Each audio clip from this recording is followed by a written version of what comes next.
Bismillahirrahmanirrahim. Assalamu alaikum, dear students. Today we are discussing the MD-CAT biology. Human skeleton का जो next portion है that is muscles. इससे पहले हमने जो डिस्कस किया था वो बोन्स और कार्टिलेज को डिस्कस किया था. Today we are discussing the muscles.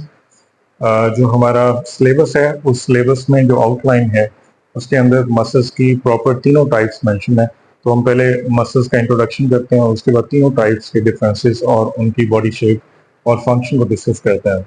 तो फर्स्ट जो है दैट इज मसल्स इंट्रोडक्शन. इसका डेफिनेशन है.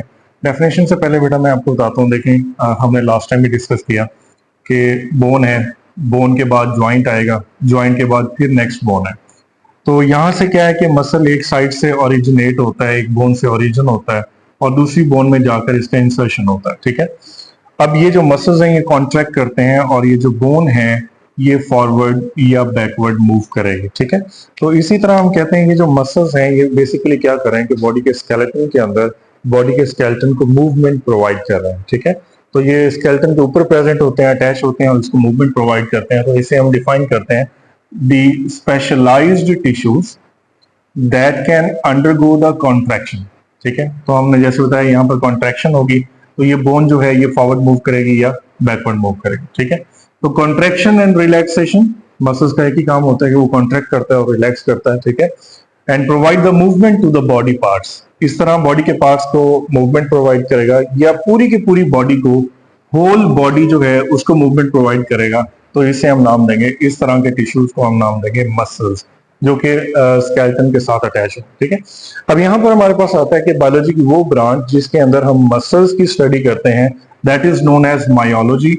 And this is very important point. इसमें से एमसीक्यू आ सकता है कि मसल्स की कौन सी ब्रांच है जिसे हम कहते हैं कि जिसमें हम मसल्स की स्टडी करते हैं दैट इज मायोलॉजी. ठीक है. तो फंक्शंस पर आते हैं. जो मसल्स हैं बेसिकली हम कहते हैं कि ये बॉडी के पार्ट्स को होल्ड करके रखता है, क्योंकि हमने कहा कि स्केलेटन के ऊपर अटैच होंगे तो ये बॉडी के पार्ट्स को होल्ड करके रखेंगे, बॉडी के पार्ट्स को मूवमेंट प्रोवाइड करेंगे, पूरी बॉडी को मोबिलिटी प्रोवाइड करेंगे. ठीक है. इसी तरह बॉडी के अंदर जो फ्लूइड है उनकी मोबिलिटी करवाते हैं. ठीक है. तो मसल्स की कॉन्ट्रैक्शन रिलैक्सेशन, जैसे हार्ट के मसल्स हैं वो कॉन्ट्रैक्ट रिलैक्स करते हैं, तो जो ब्लड है उसका जो फ्लूइड है वो बॉडी में मूव करेगा. तो ये इसकी एग्जांपल है कि मूवमेंट होगी बॉडी के अंदर फ्लूइड की इस मसल्स की कॉन्ट्रैक्शन रिलैक्सेशन से. ठीक है. इसी तरह हम कहते हैं कि जब क्या होता है कि शिवरिंग थर्मोजेनेसिस होती है, तो शिवरिंग से क्या होता है कि बॉडी से हीट प्रोड्यूस होती है. तो हीट प्रोडक्शन हम कहते हैं कि जब शिवरिंग थर्मोजेनेसिस होता है. थर्मोजेनेसिस होता है टू टाइप का, एक होता है शिवरिंग थर्मोजेनेसिस और एक होता है नॉन शिवरिंग थर्मोजेनेसिस. ठीक है. जो नॉन शिवरिंग थर्मोजेनेसिस होता है, नॉन शिवरिंग जो होगा वो होगा by the hormones. Hormonal secretion की वजह से जब बॉडी का मेटाबॉलिज्म फास्ट होता है तो उसकी वजह से हीट प्रोड्यूस होती है. ठीक है. तो that is non shivering thermogenesis. और जब क्या होगा कि मसल्स के कॉन्ट्रैक्शन की वजह से होगी तो उसे हम कहेंगे शिवरिंग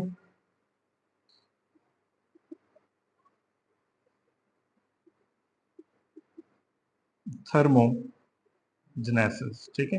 तो मसल्स की कॉन्ट्रैक्शन और रिलैक्सेशन की वजह से हीट का जो प्रोड्यूस होना है दिस इज शिवरिंग थर्मोजेनेसिस. ठीक है. इसी तरह हम कहते हैं कि बॉडी के अंदर जो मोबिलिटी है, जो एनिमल्स के अंदर एनिमल्स मूव करते हैं या उसके बॉडी के पार्ट्स या ऑर्गन्स मूव करते हैं, that is due to this muscles. ठीक है. तो that was the introduction of muscles. आगे जो हमारे पास फर्दर 3 टाइप्स हैं, इन टाइप्स के डिफरेंसेस हमने करने हैं. तो फर्स्ट जो है इसके अंदर बेसिकली 3 टाइप्स हैं. फर्स्ट जो है वो स्मूथ मसल्स हैं, second is cardiac muscles and third are skeletal muscles. ठीक है. तो जो स्मूथ मसल्स हैं इनकी appearance appearance they are unstriped. देखिए बेटा ये अनस्ट्रिप्ड होते हैं और इस तरह से ये स्पिंडल शेप्ड होते हैं. ठीक है. इनके अंदर इस तरह से न्यूक्लियस प्रेजेंट होता है. ठीक है. So they are unstripped. और अगर हम कार्डियक की बात करें तो they are irregular stripped.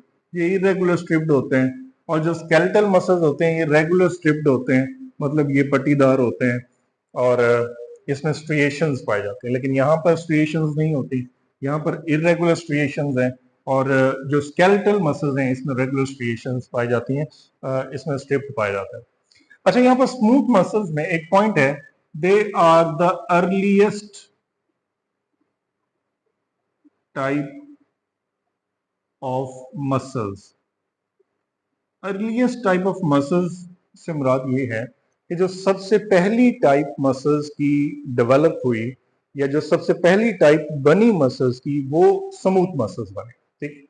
And they are also the most abundant, they are most abundant मतलब बॉडी के अंदर जो ज्यादा मिकदार में पाए जाएंगे वो स्मूथ मसल्स पाए जाएंगे। अच्छा जी, next is the cell shape. Cell shape में देखें बेटा, हम कहते हैं ये स्पिंडल शेप है। स्पिंडल शेप वो होंगे जिसका क्या होगा कि इस तरह से नोकीले होंगे और इसके सेंटर में क्या होगा कि प्रॉपर न्यूक्लियस प्रेजेंट होगा, ठीक है। इसी तरह जो कार्डियक है इन्हें हम कहते हैं ये दे आर ब्रांच। कार्डियक का शुरू से हम पढ़ते आ रहे हैं कि they are the branch muscles, ठीक है। देखें इस तरह से ये आगे क्या हो जाते हैं, ब्रांच हो जाते हैं, ठीक है। अच्छा, और इसमें हमने अभी पढ़ा है कि क्या होता है कि स्ट्रिएशंस पाई जाती हैं, ठीक है, और इनके अंदर भी न्यूक्लियस इस तरह से present. So they are the branch muscles जो कि मोस्टली हार्ट के अंदर प्रेजेंट होते हैं। और जो स्केलेटल मसल्स हैं दे आर स्पिंडल शेप्ड या सिलेंड्रिकल शेप होंगे, ठीक है। इस तरह से स्पिंडल शेप्ड होंगे या सिलेंड्रिकल शेप में, ठीक है। और इसके ऊपर न्यूक्लियस इस तरह से प्रेजेंट होते हैं दिस फॉर्म। अच्छा, ये वाहिद टाइप है जिसके अंदर नंबर ऑफ न्यूक्लियस जो है वो मोर देन वन होंगे, they are more than one, ठीक है। तो स्पिंडल शेप्ड है, सिलेंड्रिकल है, ठीक हो गया। अब आएंगे नंबर ऑफ न्यूक्लियाई पर। तो नंबर ऑफ न्यूक्लियाई में हम कह रहे हैं कि जो स्मूथ मसल्स हैं, दी स्मूथ मसल्स आर वन पर सेल, एक सेल के अंदर एक न्यूक्लियस हो, ठीक है।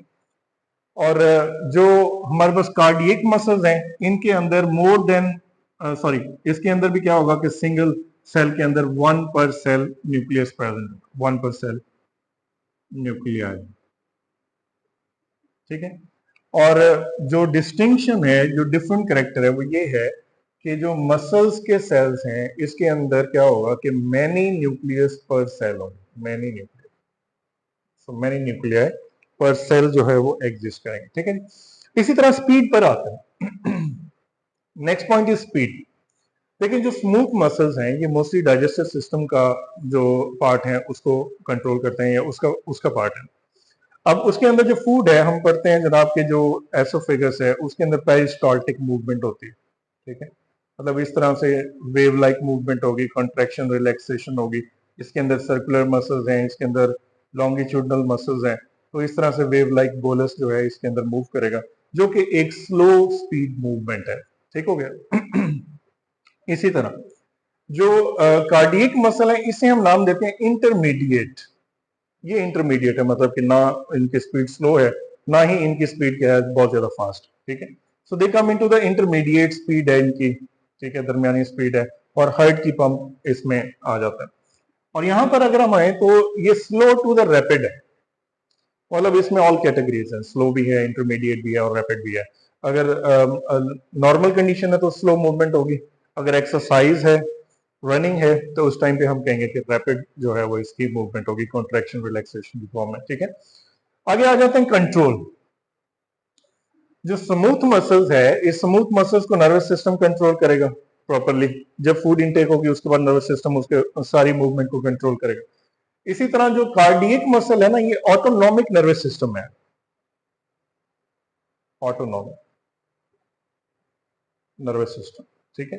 क्योंकि ये स्पॉन्टेनियस है, स्पॉन्टेनियस का मतलब है कि ये कॉन्टिन्यूसली है, कॉन्टिन्यूसली इसको इंपल्स मिल रही है, कॉन्टिन्यूसली एवी नोड से ऐसे नोड से एवी नोड से पहले एट्रिया कॉन्ट्रैक्ट करेंगे, फिर वेंट्रिकल कॉन्ट्रैक्ट करेंगे, और प्रॉपर जो है वो हार्ट का साइकिल जो है वो स्पॉन्टेनियसली कंटिन्यूसली मूव करेगा, ठीक है। लेकिन यहाँ पर हम आते हैं तो ये भी नर्वस सिस्टम के कंट्रोल में आता है कि जब करवाना होता है कॉन्ट्रैक्शन रिलैक्सेशन रैपिड स्पीड पे, तब जो है वो इम्पल्स रैपिड या मल्टीपल रैपिड आएगी उसको, ठीक है। और जब स्लो होगी तो वो नॉर्मल प्रोसेस होगी। अच्छा, इसी तरह यहाँ पर फंक्शंस पर आते हैं, जो मेन चीज है। देखें, अभी मैंने आपको बताया कि जो डाइजेस्टिव सिस्टम है उसके अंदर क्या हो, डाइजेस्टिव सिस्टम इज हॉलो, क्योंकि हम कहते हैं डाइजेस्टिव सिस्टम में पहले क्या है, एसोफेगस है, एसोफेगस के बाद स्टमक है, स्टमक के बाद स्मॉल इंटेस्टाइन है, फिर लार्ज इंटेस्टाइन है, स्मॉल इंटेस्टाइन में फर्दर 3 पार्ट्स हैं, डोडिनम, जिजुनम, इलियम, इसी तरह कोलॉन आ जाए तो कोलॉन की 4 टाइप्स हैं, पहले सीकम आएगा, फिर असेंडिंग कोलॉन आएगा, फिर ट्रांसवर्स कोलॉन आएगा, फिर डिसेंडिंग कोलॉन आएगा, और फिर एंड पे सिग्मॉइड कोलॉन आता है। दीज आर द 4 टाइप्स, ठीक है। तो ये सारे का सारा जो स्ट्रक्चर है ये ट्यूबुलर है, इंटरनली हॉलो है, मतलब ट्यूबुलर है और अंदर से हॉलो है, मतलब खाली है, ठीक है। तो इसके अंदर जो मूवमेंट ऑफ मटेरियल है ना, ये इसका फंक्शन है। देखें जी, movement of material through the hollow organs, जैसे मैंने सारे ऑर्गन्स बताए, oesophagus, stomach, small intestine, large intestine और उसके तमाम पार्ट्स, ये these all structures are hollow, internally ये अंदर से खाली हैं।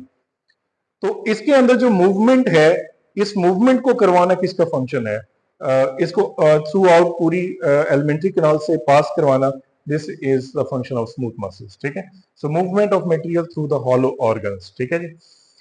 अगर कार्डियक की बात करें हम, तो दे पंप्स द ब्लड। देखें, हमने हार्ट का पढ़ा होकर, हार्ट के अंदर बेसिकली 3 लेयर्स होती हैं, एक एपिकार्डियम होता है, एक होता है मायोकार्डियम, और एक होता है एंडोकार्डियम, ठीक है। और ये जो मायोकार्डियम है, ये मिडिल लेयर है, और इसे हम कहते हैं कि इसके अंदर ये कार्डियक मसल्स हैं, and they continuously spontaneously contract and relax, और इसकी वजह से जो हार्ट है वो कंटिन्यूअसली क्या कर रहा है, पंप आउट कर रहा है, ठीक है। और यहां पर आ जाए, दे मूव द स्केलेटन, क्योंकि हमने पहले बताया कि बोन्स के अक्रॉस, जॉइंट्स के अक्रॉस ये मसल्स अटैच हैं, ये कॉन्ट्रैक्ट करेंगे तो बोन्स मूव करेगी और पूरी की पूरी बॉडी जो है उसकी मूवमेंट होगी, ठीक है। अच्छा जी, उसके बाद जो एक्शन है, this action is most important, multiple of the time इसमें से एमसीक्यू आ चुका है।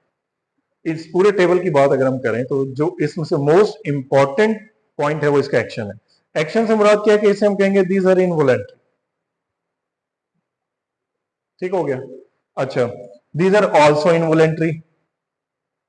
इनवोलेंट्री से मुराद क्या है, देखिए फॉर एग्जाम्पल, जब क्या हो रहा होता है कि फूड की च्यूइंग हो रही होती है ओरल कैविटी के अंदर या टंग में, तब तक तो जो है वो हम इसको खुद कर रहे होते हैं, ठीक है। उसके बाद क्या होता है कि जैसे ही सॉल्विंग हो जाती है, तो सॉल्विंग के बाद जो नेक्स्ट प्रोसेस है ये ऑटोमेटिक प्रोसेस है, उसको हमें खुद नहीं करवाना पड़ता है।